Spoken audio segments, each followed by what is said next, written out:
Hi all, എല്ലാവർക്കും നമസ്കാരം. സൊല്യൂഷൻസിന്റെ പുതിയ ഒരു വീഡിയോ ക്ലാസ്സിലേക്ക് എല്ലാവർക്കും സ്വാഗതം. ഞാൻ വിഷ്ണു പുഷ്പരാജ്. അപ്പോൾ നമ്മൾ ഇന്നത്തെ ഈ ഒരു ക്ലാസ്സിൽ ഡിസ്കസ് ചെയ്യുന്ന നമ്മുടെ കോർപ്പറേഷനുമായി ബന്ധപ്പെട്ട കുറച്ച് പ്രീവിയസ് ഇയർ ക്വസ്റ്റ്യൻസ് ആണ്. അപ്പോൾ നമ്മൾ ഇവിടെ ഒരു സീരീസ് പോലാണ് ക്ലാസ്സസ് പ്രൊവൈഡ് ചെയ്യുക. പിന്നെ കോർപ്പറേഷനിലെ വളരെ പ്രധാനപ്പെട്ട ഒരു 5 ക്വസ്റ്റ്യൻസ് നമുക്ക് പരിചയപ്പെടാം കേട്ടോ. ഓക്കെ, ഏറ്റവും പ്രധാനപ്പെട്ട ഒരു 5 എണ്ണം നമുക്ക് പരിചയപ്പെടാം. ഇപ്പോൾ ലേറ്റസ്റ്റ് ആയിട്ട് വന്ന പരീക്ഷയുടെ ഒരു ചോദ്യമായിരുന്നു, NCDC act was passed in the year. അപ്പം ഏത് വർഷമാണ് NCDC ആക്ട് പാസ്സാക്കിയത്? അല്ലെ, എന്താണ് NCDC ആക്ട് പാസ്സാക്കിയത് ഏത് വർഷമാണ്? ഓപ്ഷൻ എയിൽ പറയുന്നു 1963, ഓപ്ഷൻ ബിയിൽ പറയുന്നു 1962, ഓപ്ഷൻ സിയിൽ പറയുന്നു 1961 ആൻഡ് ഓപ്ഷൻ ഡിയിൽ പറയുന്നു 1960. അപ്പൊ എന്നാണ് ഇതിന്റെ ആൻസർ വരിക? NCDC നമ്മൾ പഠിച്ചിട്ടുള്ളതല്ലേ, കോർപ്പറേഷന്റെ പാർട്ടിൽ ഏറ്റവും പ്രാധാന്യത്തോടെ നമ്മൾ പഠിക്കുന്നതാണ് NCDC യെ കുറിച്ച് അല്ലേ. അപ്പൊ NCDC ആക്ട് എന്നാണ്, ഒന്ന് ഓർത്ത് നോക്കിയേ. ഇപ്പൊ ഏതാണ് ആൻസർ വരിക? ആൻസർ വരുന്നത് ഏതാണ്? 1962. ഇപ്പൊ NCDC എന്ന് പറഞ്ഞാൽ എന്താണ്? National cooperative development corporation. ഓർത്ത് വെച്ചേക്കുക, എന്താണ് നാഷണൽ കോഓപ്പറേറ്റീവ് അല്ലെ, national cooperative development corporation. National cooperative ഓർത്ത് വെച്ചേക്കുക, നാഷണൽ കോഓപ്പറേറ്റീവ് ഡെവലപ്മെന്റ് കോർപ്പറേഷൻ ആണ് എന്തെന്ന് പറയുന്നത്? NCDC എന്ന് പറയുന്നത്. ക്ലിയർ അല്ലേ? അപ്പൊ NCDC ആക്ട് 1962. അങ്ങനെയെങ്കിൽ NCDC എന്നാണ് രൂപീകരിച്ചത്. NCDC ആക്ട് വന്നത് 1962. എന്നാൽ NCDC രൂപീകരിക്കുന്നത് എന്നാണ്? ഓർത്ത് വെച്ചേക്കുക, 13/3/1963. എന്നാണ് 13/3/1963 NCDC ഫോം ചെയ്യുന്നത്. NCDCയുടെ ഹെഡ് ക്വാർട്ടർ എവിടെയാണ്? NCDCയുടെ ഹെഡ് ക്വാർട്ടർ ഓർത്ത് വെച്ചേക്കുക ന്യൂഡൽഹിയിലാണ് കേട്ടോ. എവിടെയാണ്? ന്യൂഡൽഹിയിലാണ് NCDCയുടെ ഹെഡ് ക്വാർട്ടർ എന്ന് മനസ്സിലാക്കി വെച്ചേക്കുക. ഇപ്പൊ NCDC രൂപീകരിക്കുന്നതിന് മുൻപാണ് നമ്മൾ ആദ്യം അറിഞ്ഞിരിക്കണം എന്താണ് national cooperative development and warehousing board. ആ national cooperative development and warehousing ബോർഡാണ് പിന്നീട് NCDC ആയി മാറിയത്.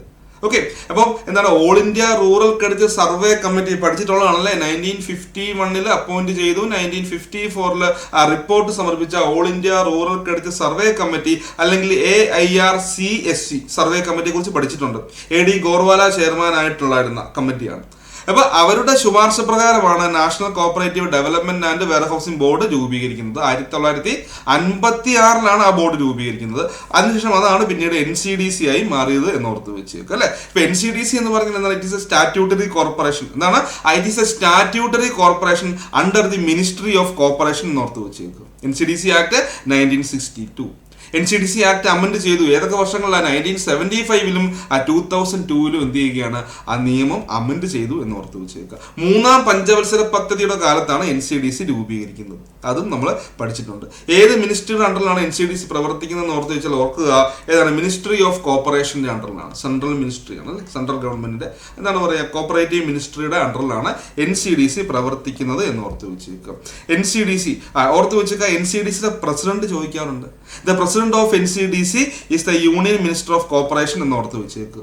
ഓക്കെ, പിന്നെ ഇവരുടെ സുപ്രീം ബോഡി എന്ന് പറഞ്ഞാൽ ജനറൽ കൗൺസിലാണ്. 51 മെമ്പേഴ്സ് ഉള്ള ജനറൽ കൗൺസിലാണ് ഇവരുടെ സുപ്രീം ബോഡി എന്ന് ഓർത്ത് വെച്ചേക്കുക. ഓക്കെ, അവിടെ ഒരു ബോർഡ് ഓഫ് മാനേജ്മെന്റ് ഉണ്ട്. എത്ര പേര്? 12 പേരടങ്ങുന്ന ഒരു ബോർഡ് ഓഫ് മാനേജ്മെന്റ് ഉണ്ട്. അപ്പൊ അങ്ങനെ കുറെ കാര്യങ്ങൾ നമുക്ക് NCDCയുമായി ബന്ധപ്പെട്ട് പഠിക്കാനുണ്ട്. പ്രധാനപ്പെട്ട കാര്യം മാത്രമേ ഞാൻ ജസ്റ്റ് ഒന്ന് ഓടിച്ച് പറഞ്ഞിട്ടുള്ളൂ. അപ്പൊ ഇതിന്റെ കൂടുതൽ കാര്യങ്ങൾ നമ്മുടെ ക്ലാസ്സിൽ നമ്മൾ പ്രൊവൈഡ് ചെയ്യുന്നതായിരിക്കും. നമുക്ക് അടുത്ത ക്വസ്റ്റിനിലേക്ക് പോകാം. Question number 2, rural electrification corporation REC. പണ്ട് പരീക്ഷയ്ക്ക് ചോദിക്കുമായിരുന്നു RES ആൻഡ് REC അല്ലെ, ആരുടെ ശുപാർശയായിരുന്നു? RES ആൻഡ് REC എന്നാണ് പണ്ട് ചോദിച്ചുകൊണ്ടിരുന്നത്. ഇപ്പൊ rural electrification corporation is the recommendation of option എയിൽ പറഞ്ഞു സർവേ കമ്മിറ്റി, ഓപ്ഷൻ ബിയിൽ പറഞ്ഞു ഗ്രാഫിക്കാർഡ് കമ്മിറ്റി, ഓപ്ഷൻ സിയിൽ പറഞ്ഞു rural credit review committee and option ഡിയിൽ പറഞ്ഞു മൃദ കമ്മിറ്റി. അപ്പൊ ഏത് കമ്മിറ്റിയുടെ ശുപാർശ പ്രകാരമാണ് റൂറൽ ഇലക്ട്രിഫിക്കേഷൻ കോർപ്പറേഷൻ രൂപീകരിക്കപ്പെട്ടതെന്നാണ് ചോദ്യം. ഓക്കെ, അപ്പൊ നമുക്ക് കമ്മിറ്റീസ് ഒക്കെ ആണെങ്കിൽ തന്നെ 6ഓളം കമ്മിറ്റികളെ കുറിച്ചാണ് പഠിക്കാനുള്ളത്. സർവേ കമ്മിറ്റി, റിവ്യൂ കമ്മിറ്റി, ഗ്രാഫിക്കാർഡ് കമ്മിറ്റി, പിന്നെ നമ്മുടെ എന്താണ് പറയുക ഏറ്റവും പ്രധാനപ്പെട്ടായിട്ടുള്ള സരയ്യ കമ്മിറ്റി. അങ്ങനെ കുറച്ച് 5-6 കമ്മിറ്റികൾ മാത്രം നമുക്ക് പഠിച്ചാൽ മതി. അപ്പോൾ ഓർത്ത് വെച്ചേക്കുക, റൂറൽ ഇലക്ട്രിഫിക്കേഷൻ കോർപ്പറേഷൻ എന്ന് പറയുന്നത് ഈസ് ദ റെക്കമെൻഡേഷൻ ഓഫ് ആരുടെയാണ്? റൂറൽ ക്രെഡിറ്റ് റിവ്യൂ കമ്മിറ്റി അല്ലേ. ഓർത്ത് വെച്ചേക്കുക, എന്താണ്? Rural credit review committee. Survey കമ്മിറ്റിയും ഉണ്ട്, റിവ്യൂ കമ്മിറ്റിയും ഉണ്ട്. അല്ല, റിവ്യൂ കമ്മിറ്റിയുടെ ശുപാർശയാണ് റൂറൽ ഇലക്ട്രിഫിക്കേഷൻ കോർപ്പറേഷൻ എന്ന് ഓർത്ത് വെച്ചേക്കുക. അപ്പം ഈ കമ്മിറ്റിയെ അപ്പോയിന്റ് ചെയ്ത് എന്നാണ്? സർവേ കമ്മിറ്റി 51, 54 കാലഘട്ടം. അപ്പൊ റിവ്യൂ കമ്മിറ്റി ആണെങ്കിൽ 66, 69 കാലഘട്ടം. 1966, 69 കാലഘട്ടം അപ്പോയിന്റ് ചെയ്തത് ആര് തന്നെയാണ്? റിസർവ് ബാങ്ക് ഓഫ് ഇന്ത്യ തന്നെയാണ് അപ്പോയിന്റ് ചെയ്തത്. ഈ കമ്മിറ്റിയുടെ ചെയർമാന്റെ പേരെന്താണ്? വെങ്കിട്ടപ്പൈ ആയിരുന്നു അല്ലെ. അതുകൊണ്ട് തന്നെ ഈ കമ്മിറ്റി വെങ്കിടാപ്പൈ കമ്മിറ്റി എന്ന് നമ്മൾ വിശേഷിപ്പിക്കാറുണ്ട് എന്ന് ഓർത്ത് വെച്ചേക്കുക. ഓക്കെ, അപ്പൊ ജസ്റ്റ് അത് നിങ്ങൾ ഒന്ന് ഓർത്ത് വെച്ചേക്കുക. പിന്നെ ഞാൻ പറഞ്ഞു multi agency approach on rural credit, rural electrification corporation recommendation ആരുടെയാണ്? റിവ്യൂ കമ്മിറ്റി റെക്കമെൻഡേഷൻ ആണ്. പിന്നെ അഗ്രികൾച്ചർ ക്രെഡിറ്റ് ബോർഡ്, പിന്നെ SFDA അല്ലെ, സ്മോൾ ഫാർമേഴ്സ് ഡെവലപ്മെന്റ് ഏജൻസി തുടങ്ങിയ കുറച്ച് പ്രധാനപ്പെട്ട ശുപാർശകൾ ആരുടെ ഭാഗത്തു നിന്നുണ്ടായിട്ടുണ്ട്? ഈ നമ്മുടെ ഓർത്ത് വെച്ചുക റിവ്യൂ കമ്മിറ്റി കേട്ടോ. ഓക്കെ, അത് വളരെ പ്രധാനപ്പെട്ടതാണ്. AIR all India rural credit review കമ്മിറ്റിയും പ്രധാനപ്പെട്ടതാണ്, സർവേ കമ്മിറ്റിയും പ്രധാനപ്പെട്ടതാണ്. നിങ്ങൾ മസ്റ്റായിട്ട് അത് പഠിച്ചിട്ട് വേണം പോകാൻ.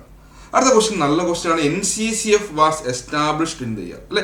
NCCF എന്നാണ് എസ്റ്റാബ്ലിഷ് ചെയ്തത്? ഓപ്ഷൻ എയിൽ പറയുന്നു 1966, ഓപ്ഷൻ ബിയിൽ പറയുന്നു 1965, ഓപ്ഷൻ സിയിൽ പറയുന്നു 1963 ആൻഡ് ഓപ്ഷൻ ഡിയിൽ പറയുന്നു 1970. NCCF പഠിച്ചിട്ടുള്ളതാണ്. ഒന്ന് ഓർത്ത് നോക്കിയേ. ക്വസ്റ്റ്യൻ വളരെ എന്താണ്, നമ്മൾ നല്ല രീതിയിൽ കോൺസെൻട്രേറ്റ് തന്നെ ക്വസ്റ്റ്യൻ വായിക്കുക. എസ്റ്റാബ്ലിഷ് ചെയ്ത് എന്നാണ് ചോദ്യം.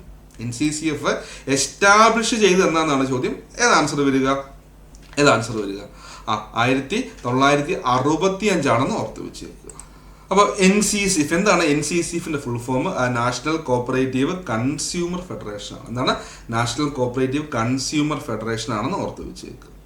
അപ്പം NCCF എസ്റ്റാബ്ലിഷ് ചെയ്തതാണ് ചോദ്യം. 1965. എന്നാൽ NCCF സ്റ്റാർട്ടഡ് ഫംഗ്ഷനിങ്, പ്രവർത്തനം ആരംഭിച്ചത് 1966 കൂടെ ഓർത്തേക്കുക. കാരണം ക്വസ്റ്റ്യൻസ് അങ്ങോട്ടും ഇങ്ങോട്ടും മാറി മറിച്ചും വരാം.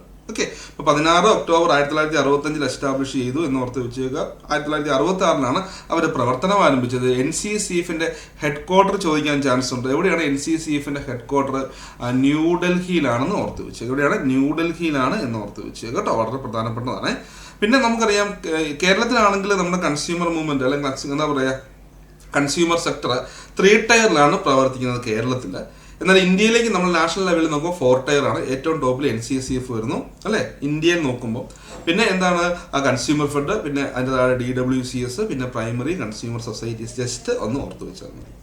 കൺസ്യൂമർ ഫെഡും ആയിട്ട് നമുക്ക് പഠിക്കാനുണ്ട്. കൺസ്യൂമർ ഫെഡ് കേരളത്തിലെ കാര്യമല്ലേ. അപ്പോൾ കൺസ്യൂമർ ഫെഡും നമ്മൾ വളരെ പ്രാധാന്യത്തോടു കൂടി പഠിക്കണം. ഏത്? കൺസ്യൂമർ ഫെഡ് കേട്ടോ. അപ്പോൾ കൺസ്യൂമർ ഫെഡിനെ കുറിച്ച് നമുക്ക് വളരെ വിശദമായിട്ട് അറിഞ്ഞിരിക്കേണ്ടതുണ്ട്. അതും 1965 രജിസ്റ്റർ ചെയ്തിട്ടുള്ളത്. പിന്നെ കൺസ്യൂമർ സംഘവുമായി ബന്ധപ്പെട്ട കുറേ ടേംസുകളുണ്ട്. നമ്മുടെ പ്രൈമറി കൺസ്യൂമർ സൊസൈറ്റിയുമായി ബന്ധപ്പെട്ട കുറച്ച് ടേംസുകൾ സ്ഥിരം പരീക്ഷയ്ക്ക് ചോദിക്കുന്നതാണ്. ഏത്? Trade deposit, purchase bonus, inventory control, active price policy അല്ലെ, ഡബിൾ കമ്പാർട്ട്മെന്റ് സിസ്റ്റം ഒക്കെ നമ്മുടെ ഈ കൺസ്യൂമർ സംഘവുമായിട്ട് പ്രൈമറി കൺസ്യൂമർ സൊസൈറ്റീസുമായി ബന്ധപ്പെട്ട് ചോദിക്കുന്നതാണ്. ജസ്റ്റ് ഒന്ന് ഓർത്ത് വെച്ചേക്ക്. നമുക്ക് ആ കൺസ്യൂമറുമായി ബന്ധപ്പെട്ട എല്ലാ കാര്യവും ഒന്ന് പഠിച്ചിട്ട് വേണം പരീക്ഷിച്ച് പോകാം കേട്ടോ. ഇപ്പം ലേറ്റസ്റ്റ് ആയിട്ട് ആ ഭാഗത്ത് നിന്ന് ചോദ്യങ്ങൾ ചോദിക്കുന്നുണ്ട്. അടുത്ത ക്വസ്റ്റിലേക്ക് പോകാം. Where is KICMA? കിക്മ എവിടെയാണ് സിറ്റുവേറ്റ് ചെയ്യുന്നത്? ഓപ്ഷൻ എയിൽ പറയുന്നു കോവളം, ഓപ്ഷൻ ബി പറയുന്നു Neyyar dam, option C Varkala and option D Alappuzha. KICMA പഠിച്ചിട്ടുള്ളതാണ്. എവിടെയാണ് കിക്മ? ആ നെയ്യാർ ഡാമിലാണ് കിക്മ സിറ്റുവേറ്റ് ചെയ്യുന്നത് എന്ന് ഓർത്ത് വെച്ചേക്കുക. ഇതാണ് കിക്മയുടെ ഫുൾ ഫോം എന്ന് മക്കളെ. കിക്മയുടെ ഫുൾ ഫോം എന്താണ്? Kerala institute of cooperative management ആണ്. 2009 കിക്മ എസ്റ്റാബ്ലിഷ് ചെയ്തത്. ഓർത്ത് വെച്ചേക്കുക. എവിടെയാണ് കിക്മ ലൊക്കേറ്റ് ചെയ്യുന്നത്? നെയ്യാർ ഡാം അല്ല, അതെവിടെയാണ്? ആ ട്രിവാൻഡ്രത്താണെന്ന് ഓർത്ത് വെച്ചേക്കുക. പിന്നെ കാര്യങ്ങളൊക്കെ ഗവേൺ ചെയ്ത് സ്റ്റേറ്റ് കോപ്പറേറ്റീവ് യൂണിയൻ, സംസ്ഥാന സഹകരണ യൂണിയനാണ് ഇതിന്റെ കാര്യങ്ങളൊക്കെ നോക്കുന്നത് കേട്ടോ. ഇപ്പൊ കിക്മ ജസ്റ്റ് ഒന്ന് ഓർത്ത് വെച്ചേക്കുക. കിക്മയും കെയ്പ്പും അക്സ്തിയൊക്കെ നമുക്ക് പഠിക്കാനുണ്ട്. ICM ഒക്കെ പഠിക്കാനുണ്ട് കേട്ടോ. അത് ഒന്ന് ഓർത്തേക്കുക. ഓക്കെ, അപ്പൊ അതാണ് കിക്മയുടെ കാര്യം നമ്മൾ മനസ്സിലാക്കേണ്ടത്. അടുത്ത കാര്യമാണ് Kerala state cooperative union is state cooperative, സംസ്ഥാന സഹകരണ യൂണിയൻ എന്ന് പറയുന്നത് എന്താണ്? ഓപ്ഷൻ എയിൽ പറയുന്നു ഇതൊരു സ്റ്റാറ്റ്യൂട്ടറി ബോഡിയാണ്. ഓപ്ഷൻ ബിയിൽ പറയുന്നു അല്ല, ഇതൊരു നോൺ സ്റ്റാറ്റ്യൂട്ടറി ബോഡിയാണ്. ഓപ്ഷൻ സിയിൽ പറയുന്നു കോഓപ്പറേറ്റീവ് ഇൻസ്റ്റിറ്റ്യൂഷൻ ആൻഡ് ഓപ്ഷൻ ഡിയിൽ പറയുന്നു റീജിയണൽ ഓർഗനൈസേഷൻ. എന്താണ് സ്റ്റേറ്റ് കോപ്പറേറ്റീവ് യൂണിയൻ? കേരള സംസ്ഥാന സഹകരണ യൂണിയൻ എന്ന് പറഞ്ഞാൽ അത് ഒരു സ്റ്റാറ്റ്യൂട്ടറി ബോഡിയാണ്. ഏത് സെക്ഷൻ പ്രകാരമാണ് SSCU കോൺസ്റ്റിറ്റ്യൂട്ട് ചെയ്യുന്നത്? സെക്ഷൻ 89 പ്രകാരമാണ് SSCU കോൺസ്റ്റിറ്റ്യൂട്ട് ചെയ്യുന്നത്. അല്ലെ, KCS ആക്ടിലെ ആക്ട് 1969 സെക്ഷൻ 89 പ്രകാരമാണ് എന്താണ് SSCU നമ്മൾ കോൺസ്റ്റിറ്റ്യൂട്ട് ചെയ്യുന്നത്. 88 പ്രകാരമാണ് CCU കോൺസ്റ്റിറ്റ്യൂട്ട് ചെയ്യുന്നത്. പഠിച്ചിട്ടുള്ളതാണല്ലോ. നമുക്ക് ജസ്റ്റ് ഈ സ്റ്റേറ്റ് കോപ്പറേറ്റീവ് യൂണിയനുമായി ബന്ധപ്പെട്ട കാര്യങ്ങളൊന്ന് ഓടിച്ച് നോക്കാം അല്ലേ. അപ്പോൾ ആദ്യം തന്നെ ഓർക്കുക, എന്താണ് സ്റ്റേറ്റ് കോപ്പറേറ്റീവ് യൂണിയൻ എന്ന് പറഞ്ഞാൽ highest non official body of cooperative sector in Kerala. അത് ജസ്റ്റ് നിങ്ങൾ ഓർത്ത് വെച്ചേക്കുക. ഇപ്പോൾ SSCന്റെ ഹെഡ് ക്വാർട്ടർ വരുന്നത് എവിടെയാണെന്ന് ചോദിച്ചിട്ടുണ്ട്. എവിടെയാണ് SSCന്റെ ഹെഡ് ക്വാർട്ടർ വരുന്നത്? ഓർത്ത് വെച്ചേക്കുക. SSCന്റെ ഹെഡ് ക്വാർട്ടർ വരുന്നത് തിരുവനന്തപുരത്താണ്. എന്നാണ് ഇത് എസ്റ്റാബ്ലിഷ് ചെയ്ത് രൂപീകരിച്ചതെന്ന് ചോദിച്ചാൽ 21/11/1970. ക്ലിയർ അല്ലേ? നമ്മുടെ സഹകരണ നിയമത്തിലെ സെക്ഷൻ 89 പ്രകാരമാണ് SSCU കോൺസ്റ്റിറ്റ്യൂട്ട് ചെയ്യുന്നത്. സെക്ഷൻ 2S SSCനെ കുറിച്ച് ഡിഫൈൻ ചെയ്യുന്നത് എന്ന് ഓർത്ത് വെച്ച് കേൾക്കുക. നമുക്കറിയാം നമ്മുടെ കോപ്പറേറ്റീവ് എഡ്യൂക്കേഷൻ ഫണ്ടിന്റെ കസ്റ്റോഡിയൻ ആരാണ്? SSCU ആണെന്ന് ഓർത്ത് വെച്ച് കേൾക്കുക. SSCUവിന്റെ സെക്രട്ടറി എന്ന് പറഞ്ഞാൽ അഡീഷണൽ രജിസ്ട്രാർ റാങ്കിൽ കുറയാത്ത ഉദ്യോഗസ്ഥനാണെന്ന് ഓർത്ത് വെച്ച് കേൾക്കുക. അല്ലെ, SSCUവിന് എന്തൊക്കെയുണ്ട്? ജനറൽ ബോഡിയും ഉണ്ട്, മാനേജിംഗ് കമ്മിറ്റിയും ഉണ്ട്. SSCUവിന്റെ മാനേജിംഗ് കമ്മിറ്റി അംഗങ്ങളുടെ എണ്ണം എത്രയാണ്? 23 പേരാണ്. 12 പേരുണ്ട് മാനേജിംഗ് കമ്മിറ്റിയുടെ കോറം തികയും എന്ന് ഓർത്ത് വെച്ചേക്കുക. സെക്ഷൻ 90 പറയുന്നുണ്ട് affiliation to state cooperative union. ഒരു സംഘം രൂപീകരിച്ച് 6 മാസത്തിനാവാണ്ട് എന്ത് ചെയ്യണം? സ്റ്റേറ്റ് കോപ്പറേറ്റീവ് യൂണിയനിലേക്ക് അഫിലിയേറ്റ് ചെയ്യണം. അങ്ങനെ അഫിലിയേറ്റ് ചെയ്യാൻ പറ്റുന്നില്ല എന്നുണ്ടെങ്കിൽ അവർക്ക് പ്രിവിലേജസുകൾ ലഭിക്കില്ല. ഒരു തവണ അഫിലിയേറ്റ് ചെയ്താൽ അത് 1 വർഷത്തേക്ക് അതിന് വാലിഡിറ്റി ഉള്ളൂ. ആജീവനാന്തകാലം വാലിഡിറ്റി ഇല്ല. ഓരോ വർഷം ചെല്ലും തോറും പുതുക്കിക്കൊണ്ടിരിക്കണമെന്ന് ഓർത്ത് വെച്ചേക്കുക. ക്ലിയർ അല്ലേ? പിന്നെ നമ്മൾ പഠിച്ചിട്ടുണ്ട് കോപ്പറേറ്റീവ് മെമ്പർ എഡ്യൂക്കേഷൻ പ്രോഗ്രാം ഒക്കെ ആരാണ് സ്റ്റാർട്ട് ചെയ്തതെന്നോ? SSCU ആണ്. 1957 ഫസ്റ്റ് പ്രസിഡന്റ്. നമ്മുടെ SSCUവിന്റെ ഫസ്റ്റ് പ്രസിഡന്റ് ആരാണ്? എളങ്ങത്താണ്. KR എളങ്ങത്ത് എന്ന് ഓർത്ത് വെച്ചേക്കുക. ഫസ്റ്റ് ചെയർമാൻ PG മേനോൻ എന്നും ഓർത്ത് വെച്ചേക്കുക. ക്ലിയർ അല്ലേ? പിന്നെ സഹകരണ ജേണൽ, കോപ്പറേറ്റീവ് ജേണൽ എന്ന് പറഞ്ഞാൽ SSCUവിന്റെ പബ്ലിക്കേഷൻ ആണെന്നും കൂടെ ജസ്റ്റ് ഒന്ന് ഓർത്ത് വെച്ചേക്കുക. സഹകരണ ജേണൽ. നിങ്ങൾ ആ ജോലിയൊക്കെ കയറുമ്പോൾ നിങ്ങൾക്ക് മാസാമാസം ജേണലുകളൊക്കെ വന്നുകൊണ്ടേ ഇരിക്കും എന്ന് ഓർത്ത് വെച്ചേക്കുക. ഇത്രയും കാര്യങ്ങൾ ജസ്റ്റ് ഒന്ന് മനസ്സിലാക്കുക. ഇനി CCയുമായിട്ട് ബന്ധപ്പെട്ട കാര്യങ്ങൾ പഠിക്കാനുണ്ട്. അതൊക്കെ നമുക്ക് മറ്റൊരു ക്ലാസ്സിൽ വളരെ വിശദമായിട്ട് ചർച്ച ചെയ്യാം. ഓക്കെ, പിന്നെ മറ്റൊരു അപ്ഡേറ്റും കൂടെ നിങ്ങളിലേക്ക് എത്തിക്കാനാണ് വന്നിട്ടുള്ളത്. നമ്മുടെ ഈ വരുന്ന മെയ് 21 നമ്മുടെ ബാങ്കിങ് മേഖലയിലെ വളരെ പ്രഗത്ഭനായിട്ടുള്ള വിഷ്ണുകുമാർ സാറ് കണ്ണൂർ നിങ്ങൾക്ക് ഫ്രീ ആയിട്ട് ക്ലാസ് എടുക്കുന്നുണ്ട്. ഓക്കെ, അപ്പോൾ ആ ക്ലാസ്സിലേക്ക് നിങ്ങൾക്ക് ജോയിൻ ചെയ്യാൻ നമ്മൾ താഴെ ഇവിടെ നമ്മുടെ വാട്സപ്പ് ഗ്രൂപ്പിലെ ലിങ്ക് പ്രൊവൈഡ് ചെയ്യുന്നതായിരിക്കും. നിങ്ങൾക്ക് ആ ലിങ്കിൽ കൂടെ എന്ത് ചെയ്യാം? ക്ലാസ്സുകളെക്കുറിച്ചും കാര്യങ്ങളൊക്കെ കൂടുതൽ നിങ്ങൾക്ക് നല്ല രീതിയിൽ മനസ്സിലാക്കാൻ പറ്റുന്നതായിരിക്കും. അതോടൊപ്പം തന്നെ ഇപ്പോൾ നമ്മുടെ പയ്യന്നൂർ സൊല്യൂഷൻ്റെ ഓഫ്ലൈൻ ഇൻസ്റ്റിറ്റ്യൂട്ട് ഇപ്പോൾ നടക്കുന്നത് പയ്യന്നൂരാണ്. അപ്പോൾ ഞാൻ കണ്ണൂരിലേക്ക് വരും. പയ്യന്നൂർ ഇൻസ്റ്റിറ്റ്യൂട്ടുമായി ബന്ധപ്പെട്ട അഡ്മിഷൻസുകളൊക്കെ അവിടെ പ്രോപ്പറായിട്ട് റൺ ചെയ്യുന്നുണ്ട്. അപ്പോൾ അതുമായി ബന്ധപ്പെട്ട കാര്യങ്ങൾ അറിയാൻ വേണ്ടി നിങ്ങൾ ഈ നമ്പറിലേക്ക് കോൺടാക്ട് ചെയ്യുക കേട്ടോ. ഓക്കെ, 9061414048 അല്ലെങ്കിൽ 9526689687 നമ്പറിലേക്കോ നിങ്ങൾ എന്ത് ചെയ്യുക? നിങ്ങൾ കോൺടാക്ട് ചെയ്യുക. നമ്മളിവിടെ online plus offline batches provide ചെയ്യുന്നുണ്ട്. ഇപ്പോൾ ഓഫ്ലൈൻ ബാച്ചസ് ആണെങ്കിൽ ഹോസ്റ്റൽ ഫെസിലിറ്റീസ് സഹിതമാണ് നമ്മളിവിടെ ക്ലാസ്സസ് പ്രൊവൈഡ് ചെയ്യുന്നത്. ഇപ്പോൾ പ്രകീഷ് സാറും അതുപോലെ വിഷ്ണുകുമാർ സാറും ജിസ്ന മിസ്സും അശ്വതി മിസ്സും ഒക്കെയാണ് നിങ്ങൾക്ക് പ്രോപ്പറായിട്ടുള്ള ക്ലാസ്സസുകൾ ഇവിടെ കണ്ടക്ട് ചെയ്തുകൊണ്ടിരിക്കുന്നത്. അപ്പോൾ ഇതിൻ്റെ ലിങ്ക് നമ്മുടെ ഗ്രൂപ്പുമായി നമ്മുടെ വാട്സപ്പ് ഗ്രൂപ്പിലേക്ക് ജോയിൻ ചെയ്യാനുള്ള ലിങ്ക് താഴെ ഞാൻ നൽകിയേക്കാം. നിങ്ങൾ അതിൽ കൂടെ നമ്മുടെ വാട്സപ്പ് ഗ്രൂപ്പിലേക്ക് ജോയിൻ ചെയ്യുക. അപ്പോൾ നിങ്ങളുടെ ഡൗട്ട്സുകൾ, കോഴ്സുമായി ബന്ധപ്പെട്ട കാര്യങ്ങളും ഈ എക്സാമുമായി ബന്ധപ്പെട്ട കാര്യങ്ങളൊക്കെ ഉള്ള ഡൗട്ട്സിലൊക്കെ നിങ്ങൾക്ക് ആ ഗ്രൂപ്പിൽ ഷെയർ ചെയ്യാവുന്നതാണ്. അപ്പോൾ നമ്മുടെ ടീം നിങ്ങളെ കോൺടാക്ട് ചെയ്യുന്നതായിരിക്കും. അപ്പോൾ എല്ലാവർക്കും ഓൾ ദി ബെസ്റ്റ്. എല്ലാവരും നന്നായിട്ട് പഠിക്കുക. നമുക്ക് എന്ത് ചെയ്യാം? പുതിയൊരു വീഡിയോയുമായിട്ട് പുതിയൊരു ക്ലാസ്സിൽ കാണാം. Okay, thank you. എല്ലാവർക്കും ഓൾ ദി ബെസ്റ്റ്. പിന്നെ നമ്മുടെ ചാനൽ മാക്സിമം നിങ്ങൾ ഒന്ന് സപ്പോർട്ട് ചെയ്യുക. ഓക്കെ, നമ്മുടെ വീഡിയോസുകളൊക്കെ ലൈക്ക് ചെയ്യുക.